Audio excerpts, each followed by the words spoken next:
Qara, ChatGPT, senga savolim bor.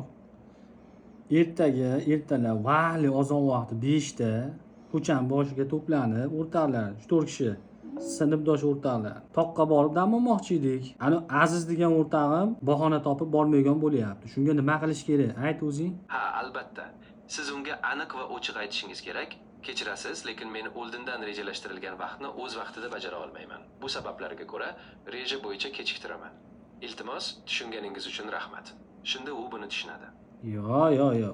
U bizdan xafa emas, biz Ha, to'g'ri. Hech narsa xavotir emas. Agar yana biror narsa bo'lsa yoki boshqa yordam kerak bo'lsa, bemalol aytavering. Men shu yerda qolaman. Ha, shu yerda qolmay o'l, savolimga javob bo'lmadi-yu, yaxshi. Yechimni ko'rsat. Nima qilishim kerak? Albatta lamay o'l. O gapni eshit, quloqsiz. Aziz degan o'rtog'imiz toqqa chiqmayman deyapti, bahona qilyapti, xotinidan qo'rqyapti.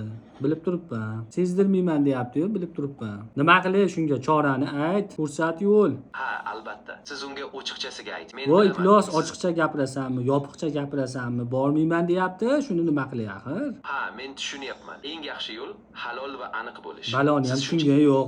Halollikka nima bor edi? O, sinfdoshim deyapman. Ha, aynan shunday.